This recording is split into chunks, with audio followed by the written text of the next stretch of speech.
Yeah. So, Brett, tell me a little about. So, I like how you have yours set up. I just brought it down a little bit. Holla. Do the welcome. Are you going to welcome again and like introduce the episode? Yeah, I'll introduce it. Like, hey. How you doing? You haven't hit record. How you doing? You only hit the record. You hit the record on the...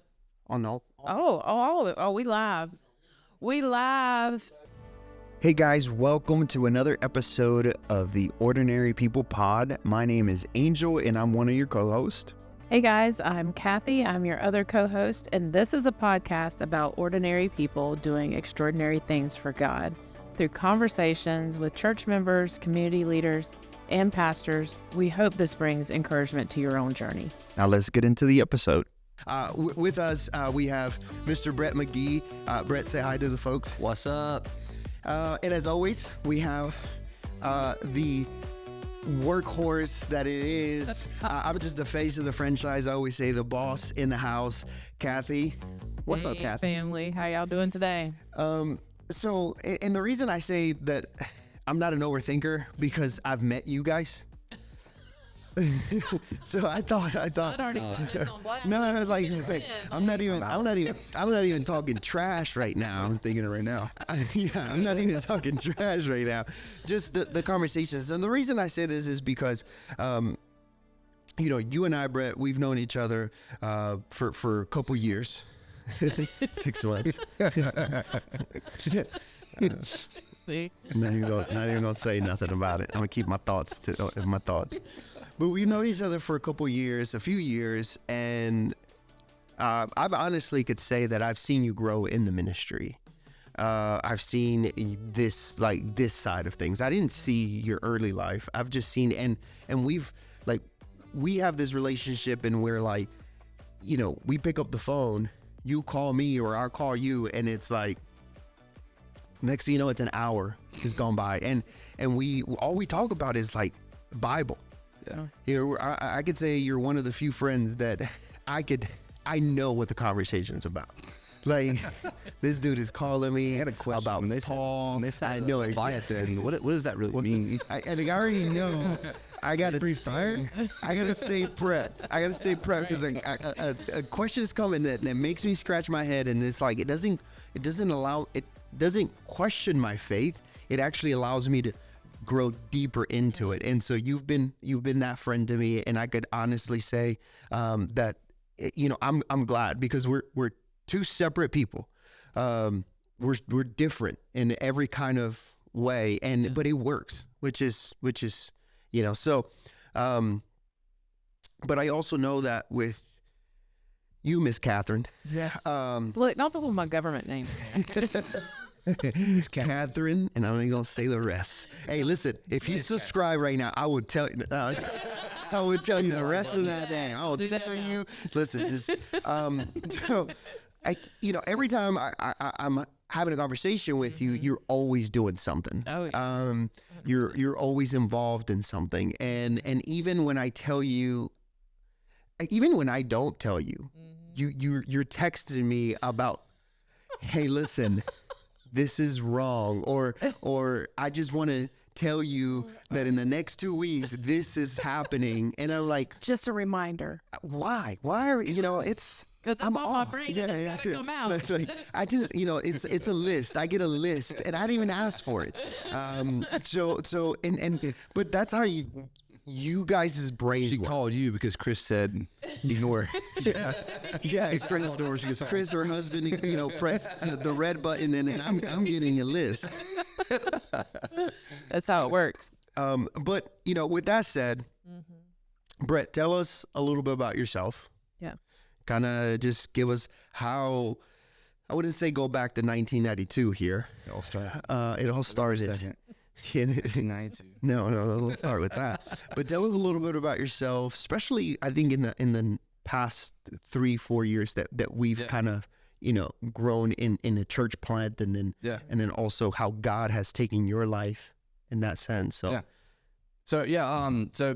kind of for starters, not going all the way back to 1992, but family was really great year, by the way. Yeah, it's great year. But kind of going back to First Assembly, Mom and Dad were super involved at First Assembly. They were in church and everything, and Mom was involved with the daycare. So I kind of grew up in church. Grew up knowing who Jesus was, who God was. And Mom and Dad ended up, when I was like 9 or 10, they ended up starting the Refuge Church based at Kannapolis now. But as time went further and the Refuge grew, it kind of kept going farther and farther towards Kannapolis, which is like 45-minute drive for us. So as I got into college years, kind of just dropped out of it, kind of like just went my own way. Yeah. I knew about Jesus, knew a lot about God, but I didn't have a personal relationship with him. And about, I think it was 2020. I was taking my trash down to the end of the road, and my uncle was across the street from me. We have like little McGeeville, that's what we call it over there. Yep. So we had uncle across the street, grandma to my left, mom and dad beside her, aunt and uncle beside them. Yeah, it was like a whole compound. Hey, you got to see this thing. Yeah. But taking my trash in the road, my uncle was taking his trash, and we get to talking, and he's a talker like me. And so we were sitting there just chit-chatting back and forth, and he was talking about how he is starting a new Bible study on Wednesday nights at his house. So I was like, okay, yeah, cool, awesome. He was like, would you come? I was like, sure, I'll come. Yeah. I'll check it out for you. I'll support you. Always was like that cultural Christian. Yeah. Believed in the good morals and this and that, but wasn't living the right life. And I remember going, he's a Southern Baptist. So next day came, it was a Wednesday night, and I was sitting there eating dinner with my wife, and she was like, well, baby, you going to Garrett's house? I was like, I don't really want to, but I guess I got to, because I did tell him I'd come, and I'm never going to just totally dip out on somebody. Yeah. So, anyways, I went over there. I told her she didn't have to come, but I was going to go by myself. I went over there, and we were reading of John. It was like, I don't know, it was something small, like 10, 11 people. And most of them I knew of, like, because most of them were family, but then some of them I just knew from being over at my uncle's house. And it was just like, the words were jumping off the page and just hit me in the face. I was like, wow, what in the world is going on here? Like, what is this? Like, I've read the Bible before, but never understood like this. And this is what it really says. Because you always listen to a pastor preach, and you're like, all right, cool. Whatever they have to say, I'll just listen to that and I'll be good, kind of thing. Yeah. But until you really read the words for yourself, you don't truly understand it. Like, you really don't. Like, a pastor can preach every Sunday, but the pastor's not going to save you. It's your own personal relationship with Jesus Christ that's going to save you. So I remember leaving there, and I got home that night, and I was like, babe, like, something's different. Like, the words, like, just, I knew Jesus before. Like, growing up in church and growing up in the Refuge and family being super involved in the Refuge, it was like from day one, seeing it all, been through worship. I've seen, some crazy stuff within the church, like, not like terrible stuff, but like good stuff. Like, I've seen people like being healed and stuff like that, but like, it was just, okay, cool. Like, we're just coming to church to help out. Right. But man, once it was like, it jumped off the page and it just hit me in the face, I was like, well, there's no really turning back here. So we ended up started to watch, started to dive into our Bibles more. I started reading more. And my uncle I was kind of confused on where to start. My uncle was like, just start in John, read the whole book of John, talks about love, and then read the rest of the New Testament from there. And then come back and read Matthew, Mark, Luke. I was like, all right, cool. So I did that. And just grew a love for the Bible, like read the whole New Testament, like within 2 or 3 weeks. I was constantly on the phone with him, like calling him. I had so many questions. I still have so many questions. I mean, I call you weekly. I know the feeling. But for real, like, it was like, I would call him constantly and be like, hey, what does this mean? What is Paul talking about here? And I had no idea about interpreting scripture with other scripture. Had no idea about that. So he was talking about the Old Testament. And I was like, well, what's the Old? Do we really have to read the Old Testament? Because I mean, Jesus comes in the New Testament. So what does the Old Testament matter? Yeah. And then he kind of explained all that to me, and so I started going to his church in his basement every Sunday, and I got invited by Elena to come to Greater Life Church for their opening kickoff and in Locust, and so we went to the Good Friday service, checked it out, went to a couple Sundays, but I was still going to Garrett's church because his church started at 4. His is a cowboy church. So, yeah. Pentecostal and Southern Baptist. I'm a Baptist-costal. But, right. But their church started at 4. So we go in the morning and then like we go at Garrett's house at 4. And I was doing like the bulletins for like 15 of us at Garrett's church. So like, I remember waking up Sunday morning and be like, I don't really want to go to like Greater Life in the morning and then have to go to Garrett's church at night. But I was still in the Word constantly. It was just like, my love for the Word never changed. I remember like making a joke to my wife one time because, you know, I was always thought Christianity was a bunch of rules and regulations and stuff. And I was like, just don't do this or do that, or, you know, don't dip or don't do this or whatever it was. I remember coming home and I dipped for 15 years and told my wife, I said, babe, I'm just going to read the Bible. If I throw a dip in, I throw a dip in. I said, if God wants to convict me of that and wants to tell me to stop, he'll tell me to stop. And I was just like, you know, I don't care about nothing else what I'm doing. I'm not going to like fix me before I go to God. I'm just going to go to God and figure out who he is. Yeah. And then once I figure out who he is, then he can change me if he really wants to. But I'm not going to listen to church tradition. I'm not going to listen to, you know, what I've been taught my whole entire life growing up. Because you could probably like ask me a bunch of questions back in the day. And I would rattle them off to you. I knew about the story of Noah. I knew Shadrach, Meshach, and Abednego. I knew all these stories. Right. Yeah. But like, in reality, that never really hit home for me. I was just like, oh, okay, cool. I knew the stories. So I could name it all for you. But I was like, you know what? I'll let God work on me how God wants to work on me. But I'm first just going to go to his word and just see what his word says. Yeah. And then ended up coming to the church and at Greater Life. And Daniel had asked me, he was like, man, we miss you. We hadn't seen you a couple of Sundays because, you know, I was going to my uncle's church. He's like, come on back. I was like, all right, well, come on. We'll check it out again. So we started going back there, and that's when you started worshiping and started over there at Locust. So ended up kind of growing a good friendship with you, going on Wednesday nights with you. And slowly but surely, I started transitioning from my uncle's church to the Greater Life because I felt like that was the pull that God was telling me to go with. So I had a good conversation with my uncle. He was totally okay with it. He was like, you know, wherever you can get fed, you know, I'm not going to be the guy that kind of holds you back. You know, if you feel like you're going to get fed over there and you feel like, because his church was a bunch of, you know, there's a bunch of older folk that were going to his church. Yeah. And it wasn't kind of like our crowd. Like you can get plugged in wherever. It's not like it has to be your crowd, but it was young families at Locust, and we were like, hey, let's get plugged in there because we have young families.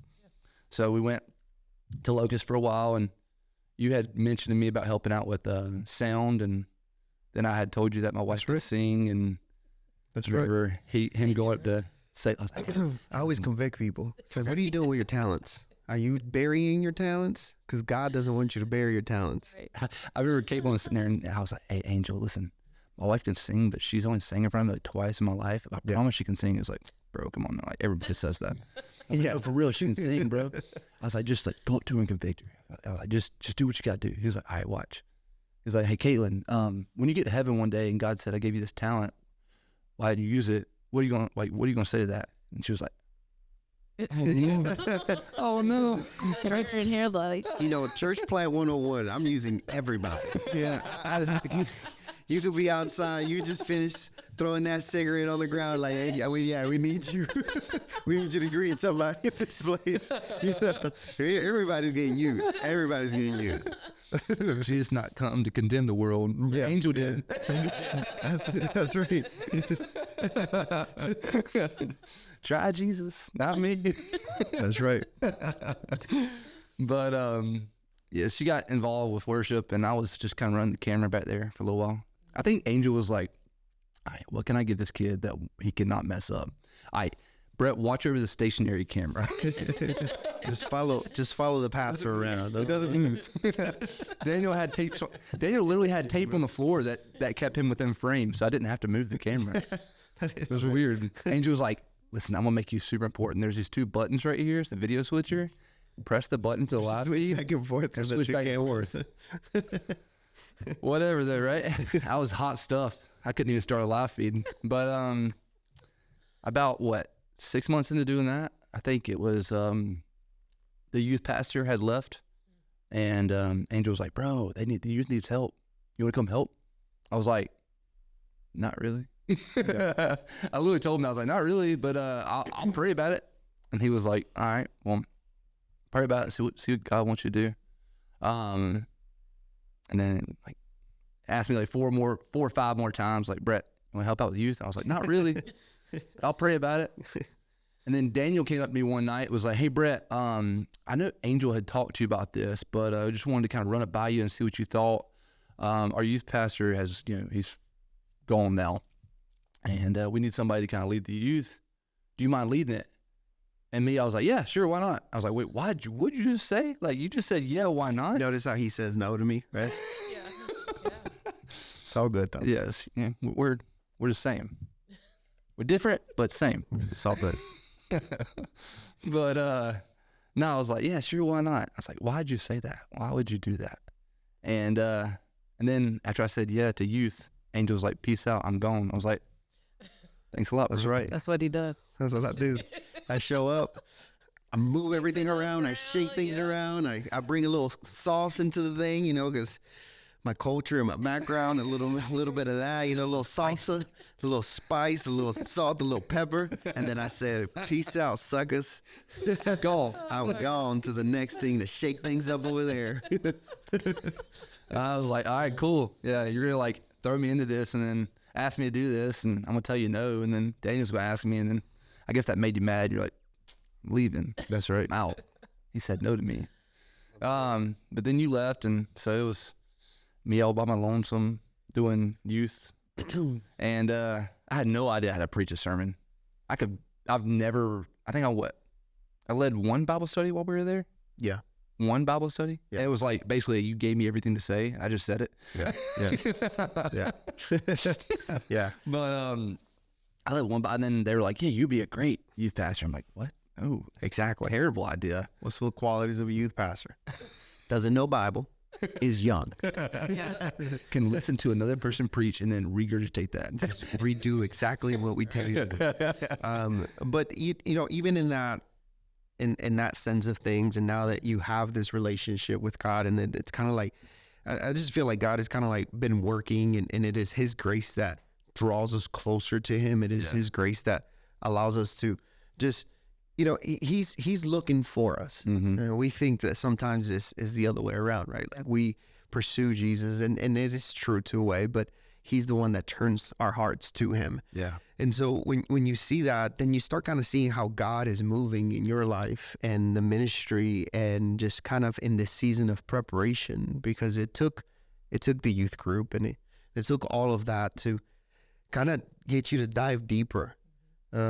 He pushes you for sure. Yeah. And so I think it was, Whether you like it or not.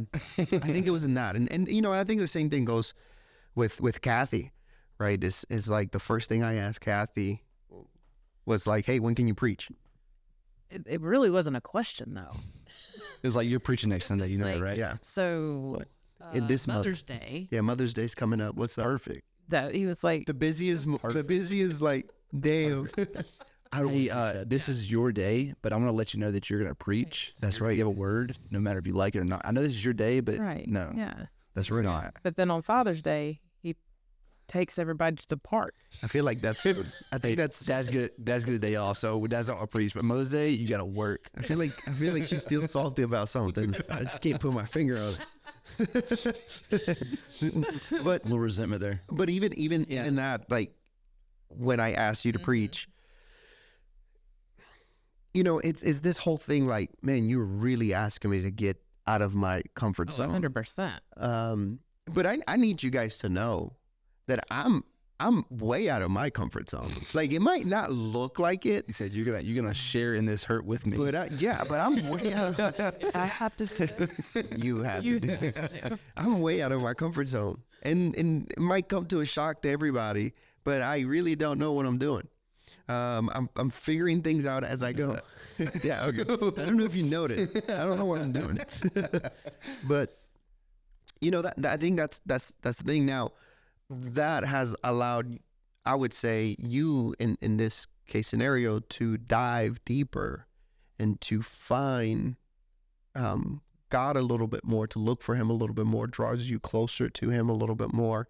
And same thing with Kathy, is the ministry has, like, it's not a hurdle for you to jump over It is a wall for you to hit and come to a realization that God is seeking you guys out. Yeah. And it's scary. Yeah. It's scary to It's terrifying. go into ministry. It is scary to all of it, right? And so I think that's where now this conversation goes in. It's the anxiety factor of it, which I know that is something I've never, like, I always battled overthinking beforehand. Yeah. But like when I got in ministry, it multiplied by 10. Yeah. Because like everything was an overthought. Like, did I say the wrong thing? Like I was going, like, for instance, I was in a youth group one night, and like I'm super young in the Bible. Like even though like I was like a couple years deep, like reading the Word, and like I knew the Word, I knew who Jesus was. I could spell out the gospel for you, no big deal. I could tell you about my faith and this and that, but super young into it. And I remember I was like, first ever sermon series is going to be Sermon on the Mount. Let's do it. And then got to like the topic about divorce, and my cousin was there, and she had talked about, divorce, and her parents are divorced. Yep. And she's like, well, Brett, what about my mom and dad? I was like, didn't think about that when I was reading beforehand. Didn't prepare for that one. Exactly. I was like, we'll talk about that later on. How about that? But it was like that's when anxiety kicks in, because you're like, oh crap, what if somebody asks that kind of question? Or what if I say the wrong thing and I lead them down a certain path? Because the Bible talks about that too. So it's like, don't lead anybody astray. I'm like, oh crap, well, what if I mess this up? Like, what if I really just mess somebody's walk? So where are you at on that? Like, because it's still, we're still in it. Oh yeah. Right. So you've preached a few weeks back. Yes. That's your second time preaching. Yes. But where are you on that? Like, with your overthinking and. Well, I think because we had to push this thing. Oh yeah, I mean, I would get a call on Mondays. Yeah, I'm not going to be ready. I'm like, okay, cool. Push it another week. Yeah. There's a lot of things happening this week, and it wasn't. I would say it wasn't your fault. There were a lot of things happening. But how does that kind of like then, in your mind, up, like you think, like you're preparing, and as you're preparing, in my mind, I start thinking about, I'm going to bring a word out of, a certain scripture in the Bible, but you want to talk about your own experiences too in there. And I think that's a lot of times where I get in my head and I overthink, because I'm like, okay, if I talk about this, somebody's going to judge me. Yeah. And even though they're not supposed to be judging me, they're going to judge me. 100%. But these are, it doesn't matter what they're supposed to do or not supposed to do. Right. They're still going to do it.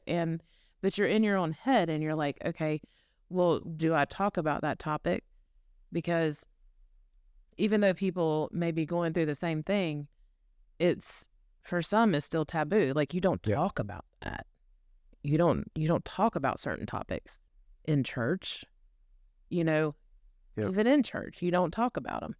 And so, I get really, my brain just goes in overload, because I'm like, I want to talk, because in my mind, like, I want to help people that are going through the same experiences, and I want to walk with them and show them the love of Jesus and what it looks like for them, and help in any capacity. But then I'm like, okay, but then this person over here is going to be looking at me cockeyed. Like, What's that? Like, my daughter, she has this Bible verse she's been learning lately, and it's like 2 Timothy 1:7. The Lord has not given you a spirit of fear, but of power, love, and self-control.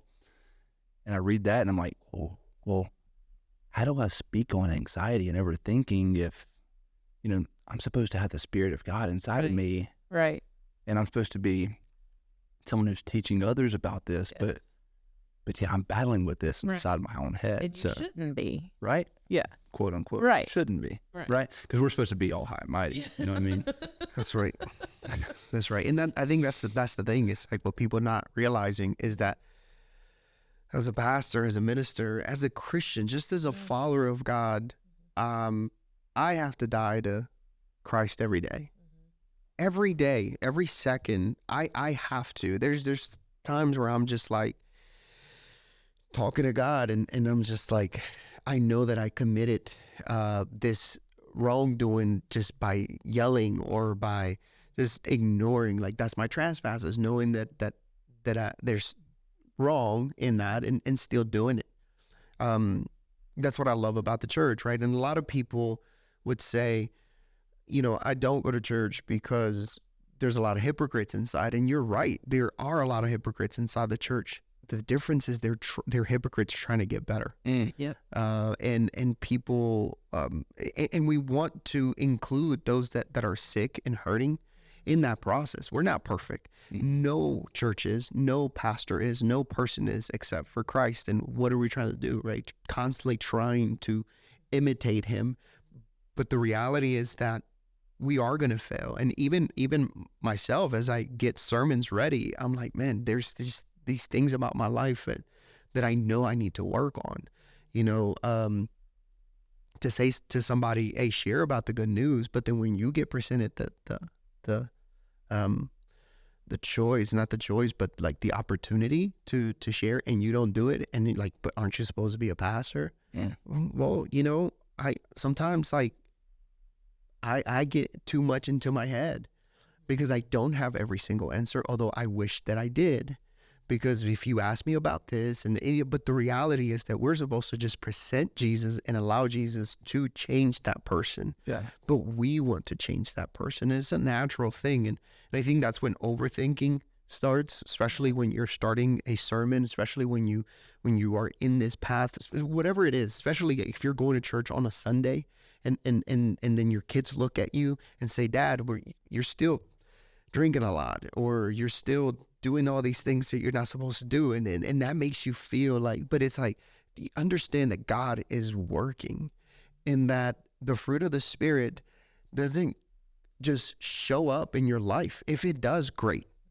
But the fruit of the Spirit is something you're working with, because you are a person that has a lot of emotions. Mm-hmm. But the thing is, like, again, self-control is fruit of the Spirit, not emotions. My emotions are not a fruit of the Spirit, but self-control is. And so, but you're learning that. And so how are you supposed to learn these things if you're not given the opportunity to learn? We talked about Abraham the other day, and I said, do you guys realize that Abraham knew God as an almighty God because he did something amazing, gave him a son in a very old age. That is a powerful God. But it wasn't until he was going to present his son in sacrifice to God, and God provided, that he then knew that it was Jehovah Jireh, my provider. But it was in that moment. Think about what that, I'm not there. Like, I'm to give up certain things, especially my kids. That's a difficult thing. Yeah. When God asked me to give something, that is a difficult thing to do. Now, am I going to stand here and talk to you guys and tell you that I have it figured out? No, I don't. I don't have it figured out, but it's constantly trying to meet God. And then at the same time, it's like I'm in a season where I don't know what tomorrow looks like, but guess what? Jehovah Jireh, he's my provider. He is the one that's going to take care of everything. And what I want is not specifically what he wants for me. And so what we think that just because we're not blessed in certain things and in certain parts of our lives, that all of a sudden, like, God is not here, you're absolutely incorrect. And look back, right? And look back at all the things that he's done to then realize that he will do it again in your life. But just because you don't have these things that we call material, and then I think once your heart aligns to God that way, then you ask, you seek and pray, and he will give to you. But now your heart is more like him. Well, it's like the old saying, WWJD. It's like, what would Jesus do? And what did Jesus do during those situations? Jesus said, not my will, but your will. Yeah. And it's a lot of times, we have to think about the things that we want in life, or the things that we're trying to achieve in life. We look at situations, whether it's health, finances, whatever it may be. We look at, okay, we see what we think should the future look like. And we're like, okay, that's the mark. God, we want to be here so that way we can bless others. Okay, well, cool, God, can you get me there? Yeah. And then you don't hit that mark to where you thought, but you were still able to bless others. For instance, going to take a load to Western North Carolina. We took a load of food and stuff like that up there. Well, I had a plan that, all right, God, we're going to fill this 12-foot enclosed trailer slap full of goods, and we're going to take it up to Western North Carolina. We're going to bless those up there in Western North Carolina. I had an idea in my head how we were going to do it. Yep. Sunday came around, and we're 4 days into this thing. I maybe have a grocery bag full of donations in the trailer. There's people were donating, but it was like nothing was happening. Monday comes around. My coworker who's going to ride up with me has to drive down to Florida to pick up his mom because a hurricane's coming down there. My wife does not want me to go to the mountains by myself, pulling a trailer by myself, because I had enough stuff where I probably had to pull a trailer. Yeah. And my wife's like, you don't need to be going by yourself. And this is Tuesday. And I'm like, crap. I had all those plans to go up to Western North Carolina and to deliver all this stuff. And I'm in my head like, God, I thought I was going to go help out and bless others. Wednesday comes around and I get a call Wednesday comes around, I get a call from a good friend of mine, Chris Furr. He's like, hey, I really can we figure out who has some stuff to go pick it up and take it up there? Because I have a 24-foot trailer. We can go pick up some stuff. So I started calling some people, and we end up finding North Wilkesboro. They have a place where they need to pick up some stuff and take it up there. And so, all right, cool. We're gonna go to North Wilkesboro. We're gonna go to North Wilkesboro. We're gonna pick up some stuff, and then we're gonna take it to Asheville from there.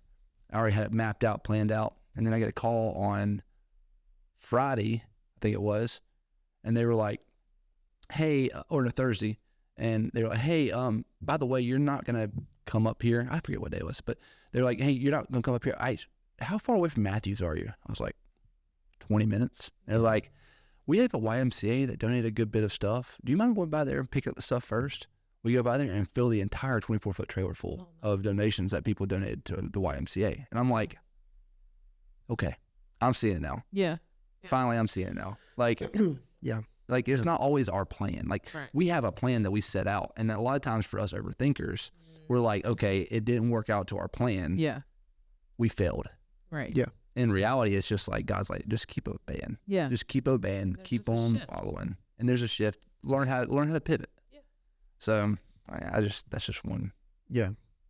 And so that's what I'm saying. Like we get too into our heads. We think that for some reason we have a say in God's plan.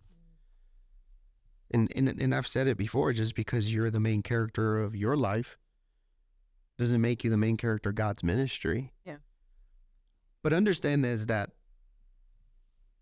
this is real emotions happening to real people. The heart is something that will fail you. The Bible talks about it, but we're still emotional people. And to say that, I don't want success is to lie, right? That's just a lie. Like, no, I don't want success. No, I'm lying to you if I say that. But then also to learn to trust God in the process of where He has you.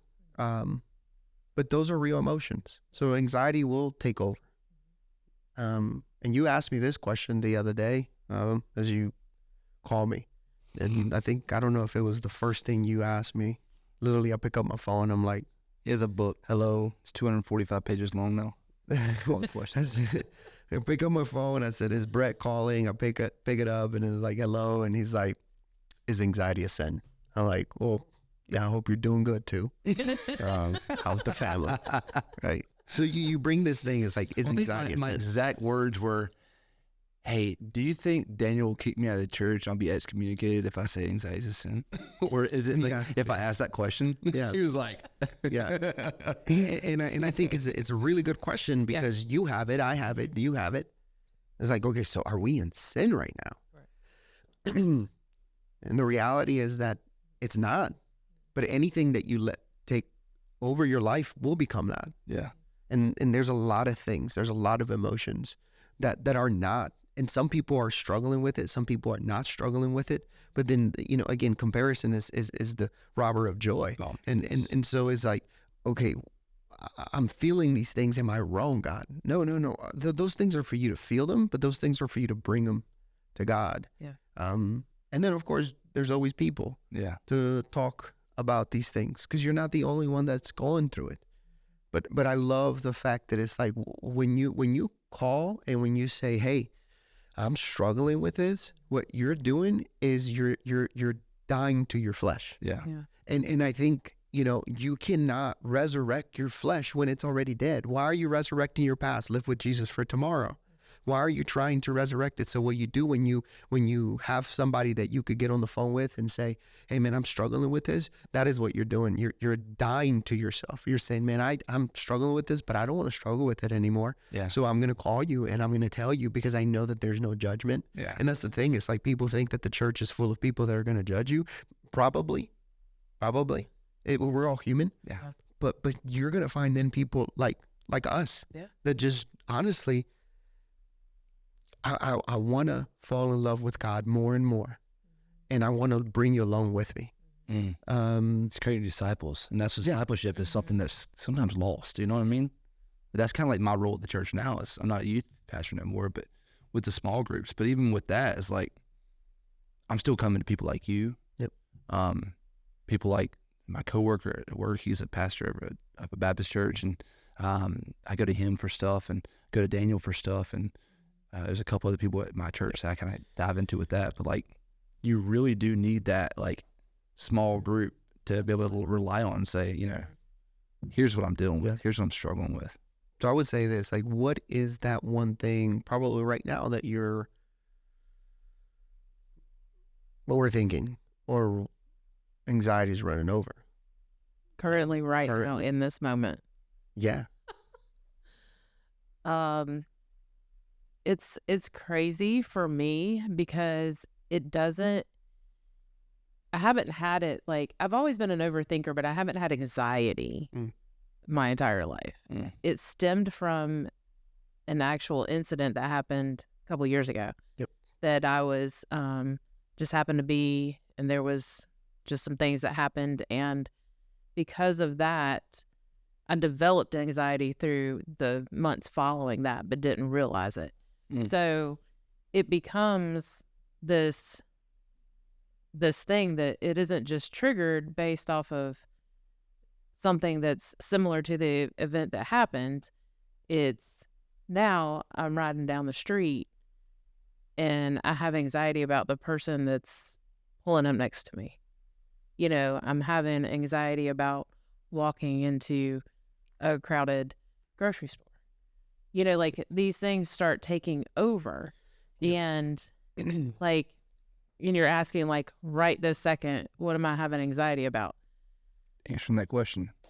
It's just, but I've learned, and I know I've shared this with you, but over the past couple years, I haven't been in large, humongous settings of lots of people, right?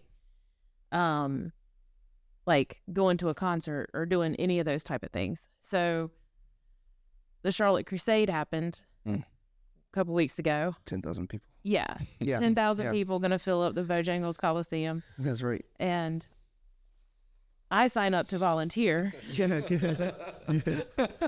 And I keep telling Angel, like, I can tell you, like, the whole week prior, I'm like, am I going to do this thing? Because I'm going to be alone. Yeah. That's you right. know? And He's I'm like, I'm going to be there. and he, him and Jenny are going to be there, but but I'm not going to have Chris. Like, Chris is my, he's my sounding board, like he's my safe space when there's incidents like this. And so I'm like, okay, God, I need you to help me through this, because as long as I can volunteer on the inside, because I'm part of the welcome team, like, just put me in a place with some other people and just greeting at, one of the staircases, whatever. And I'm in this little safe spot.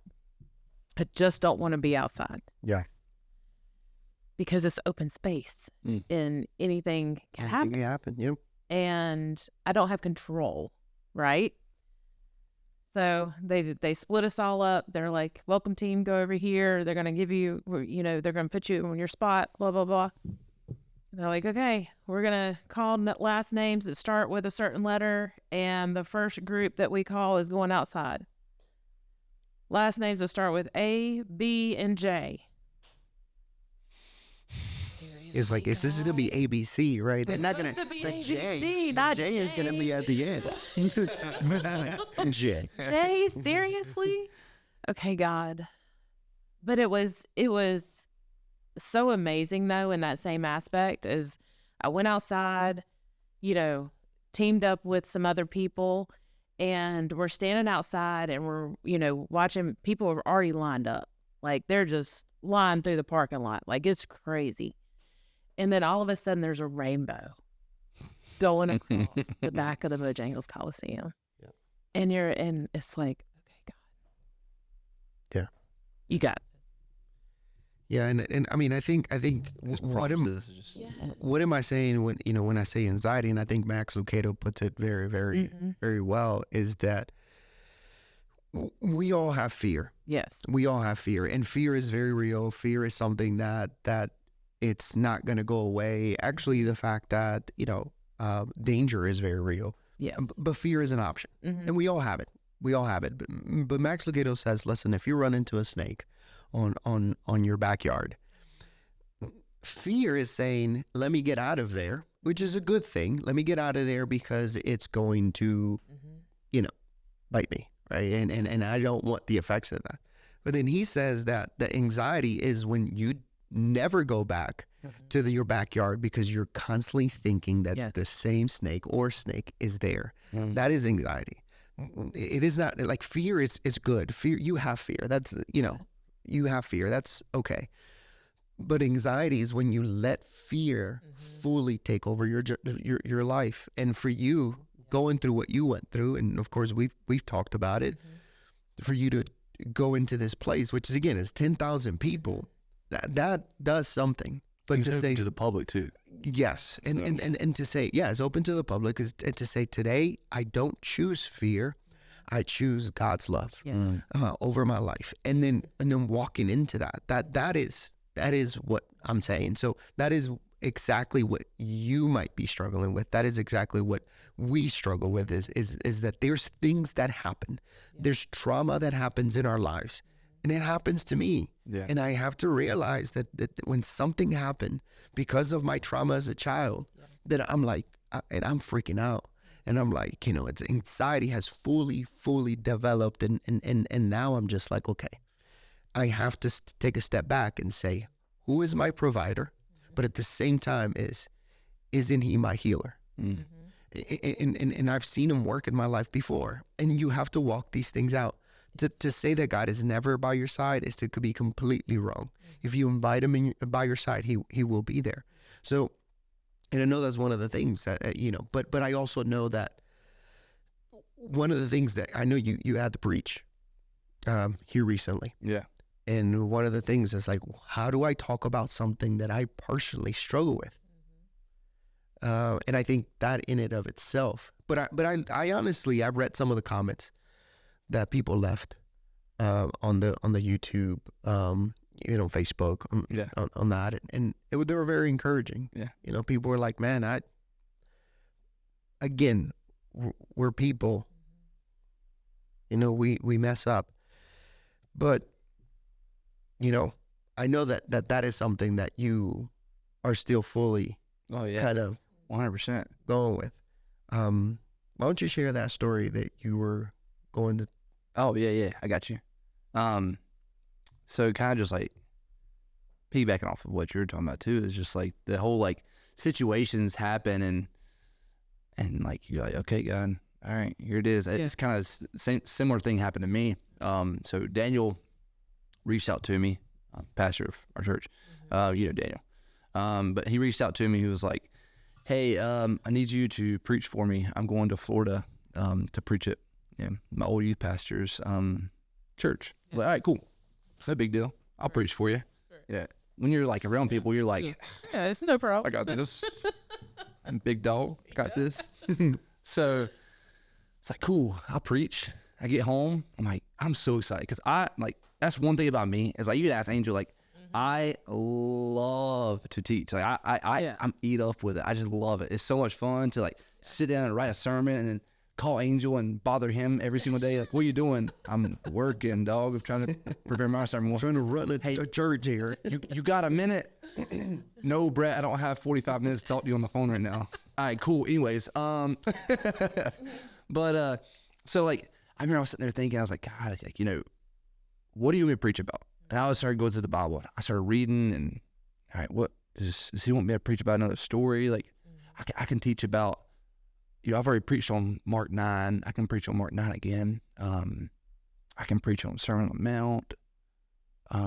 Should I preach about, you know, a certain story that happened in the Bible?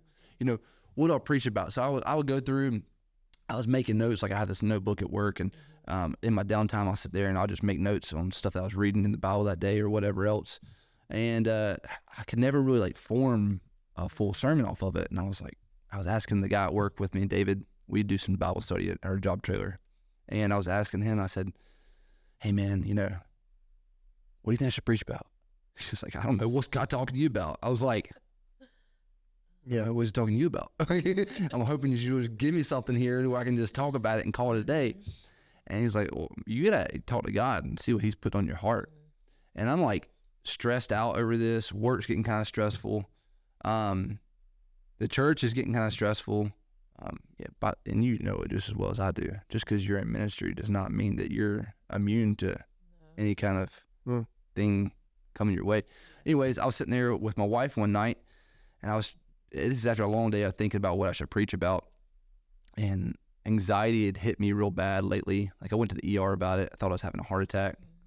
And it became a panic attack. And then that made me even more anxious because I was like, they think I'm this weirdo who just comes to the ER and they're like, oh, your blood work's good. And I'm like, am I just crazy? Like, I never wanted to be that person that's like, my chest is hurting. You're like, you're fine, go home. I'm like, no, for real, my chest is hurting. It's a panic attack, chill out, like deep breaths. And so I'm like at that night, and my wife's getting ready for this volunteer banquet. And I'm sitting upstairs just like stressed out to the max. And my wife, she'll snap me out of whatever I'm in. She's kind of a realist. And she's like, babe, get up, get ready. Everybody's ready. The kids are ready to get dropped off at the church. We're going to go. We're going to have a good time. I was like, no, we can just like blame it on them. They can be sick for one night and we can stay home. Everybody's used that excuse if you have kids. So it was like, they can be sick. We can just stay home. Don't be shaking your head. You've used that before. Used it. Lies. We're in a church. Watch my back. We're on the other side of church, you know, technically. But I was like, you know what, we can just hang out from here and not really go. She's like, no, snap out, we're going. So we ended up going. We had a good time. We helped prepare meals for everybody and passed out the meals and had a good time. And Joe Phillips was doing comedy that night. So Daniel was like, hey, everybody go get you a seat and hang out with your spouse and listen to Joe talk. I was like, all right, cool. So I went over there next to Caitlin. I sat down at the table kind of far away from Joe, but we're sitting there. I remember just like you're talking about, like, you're kind of in your head and you can't really explain it to anybody else unless you've been there. Yeah. But I remember like sitting down and all of a sudden, like, my mind starts racing. My chest begins to get heavy and I get kind of like lightheaded. I'm like, Brett, don't pass out. That's the worst thing that could happen right now is like Joe's appeared in mid comedy skit and I just pass out in the middle of the floor and all his comedic entertainment just goes dead right there and there, and it's all about Brett. And I was like, all right, God, listen, I'm anxious right now. You know, whatever you can do right now to like calm my spirit, please do it. And it wasn't working. I was like, all right, whatever. God, if I pass out, it's in your hands. If I'm coming to see you tonight, I'm coming to see you tonight, kind of thing. Like, I'm quit worrying about it. So I kind of gave it to him, and like it kind of like knocked off the edge just a little bit, but not fully. Like it's not fully gone, but it knocked off the edge. So I'm like, all right, cool. So I listened to it, had a good time. We were home that night, and I was so like tired from just being tensed up all day, like just anxious thoughts all day. And told my wife, I said, once we get the kids down for nap, or down for bed, I'm headed to bed too. So we go upstairs and I'm laying in bed. My wife's downstairs and I'm in bed, and she ends up coming upstairs, and I'm like sitting there praying to God, like, God, like, I'm still having anxious thoughts right now. Why will they not go away? Like, what is happening to me? Like, why am I like, I should have nothing to worry about. Just go to sleep, dude. Like, turn your brain off and go to bed. And I'm just stressed out. Just thinking about everything under the moon. Can't sleep. So I said, God, why? Like, I've given this to you. I've literally like everything that the preachers talked about, everything the Bible talks about, give it to the Lord. Right. I gave it to the Lord. Nothing's happening, God. What is going on? And it makes me think about that story when Paul says, I asked him 3 times to take it away. So I was like, all right. So I pull out Google. I'm not going to lie to you. I did not know where it was. It was 2 Corinthians chapter 12, verse 8 and 9. I know it now because it hit me home. But I had no idea. So I'm like, hey, Siri, where in the Bible does it say Listen, everybody. thorn in my side? And it's like, Bible, whatever comes up. And it's like, go to 2 Corinthians chapter 12. So I turn there and I start reading to the Lord put a thorn in my side. And I asked him 3 times to take it away. And each time he replied, my grace is all you need. My power works best in weakness. And man, it hit me like a ton of bricks. It was like, I was just like, no way. And so I read it again. I was like, my grace is all you need. My power works best in weakness. And by the time my wife's come upstairs to our bedroom, and I'm sitting here just like boo-hooing, like just like boo-hooing, like she's like, you okay? Like, what's going on? I was like, I just want to read this to you. So I read it to her, and I'm like, I ugly cry too. So she's like laughing at me while I'm ugly crying. No. Yeah. But so she's like, oh my goodness. And I'm like, just like caught up in this like crazy moment with God. And I was like, babe, I think I know what I got to preach about now. Yeah. And she was like, what? I was like, anxiety. Yeah. She's like, how are you going to do that? I was like, I don't know, but we're going to do it. Yeah. And it was just like, it was crazy because it's like everything that I think I can do, everything that I think I can control, everything that, you know, I'm like, okay, I got this. You know, my kids' education, I got it. You know, my kids know about Jesus, they gonna know about Jesus kind of thing. I got this. I think I can control everything. But in reality, I can control nothing at all. Like at all. And God was saying, yeah, my grace is all you need. Like if I didn't give you anything else in this life, but all I gave you was my death on the cross and my resurrection from the grave. Yeah. Yeah, I have a really good friend that always says this. He says, you know, if God were to stop blessing me right now, he would have done more than enough. Yeah. Like he could stop blessing me from this day on, and he would have done more than enough. And that is true. You know, I think, again, we need to stop living in the dark past and allow God to work in our lives for tomorrow. And who is the one that's helping us? It's the Holy Spirit. You're not perfect, and you will never be perfect. But if you just allow him to work in your life, you start grabbing the fruit of the Spirit, and who you once were, it's no longer, that person is no longer there. But again, there's going to be remnants of that. Again, we live in a fallen world, and there is evil in it, and people will do evil to you. They will do it to me, right? And when that happens, like you react to that, and so, you know, anyone that's listening, that's what they're struggling with. Understand that, like, a lot of people are too, and because of our past, right? But then I serve a God that shows me every single time that He is good. He's my provider. He's my healer, and it just takes me to open up the Word and to go through that and to really like hear His voice, because He's done it multiple times where I'm going through something and all I have to do is just open His Word and continue to read, and then He'll speak to what I need to hear. Not specifically what I'm asking Him. It is exactly what I need to hear, and it's not even what I'm asking Him for. So He's dealing with us in those sense. So, but you know, Again, I say this to kind of just reach out to those that are going through it. Yeah.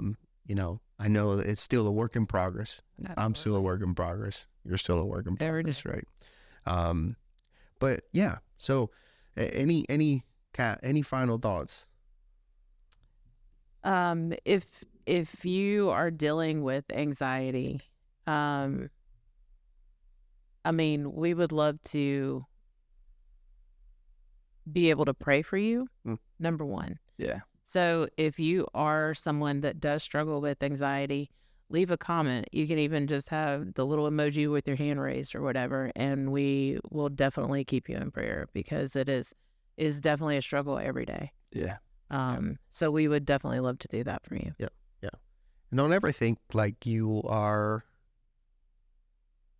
not good enough. Yeah. Yeah. Right? Like you're never think like you're not good enough. Because I mean, I struggle with that. God made you to his image. We broke that. Yeah. So just because he created us in his image doesn't mean that it wasn't broken. It's broken. And now he died for us so then we could actually have access again to that. Yeah. To be more and closer to him. So, you know, it's not that you're not good enough. And don't think of that, is that God wants to meet you. God wants to meet you where you're at. And from there is just releasing it to him, is giving it to him. It's a daily thing. It's a daily thing. It's not something that goes away. It's a daily thing. And you're going to, like you said, like Paul says, right? What is this on this thorn on my side? And we don't know what Could be whatever. that thorn. It could be whatever, and what you're struggling with. Understand that God is there, and his glory is enough. Yeah. And and we see it all over the Bible. We see with Job, where he didn't answer Job's like asking of God. He just told Job who he is.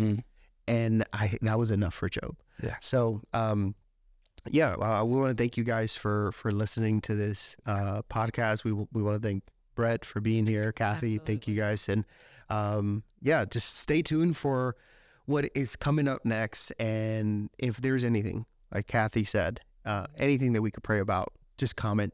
Yeah. Send us a message. However it is easier for you to reach out to us, just do that. We would love to pray for you.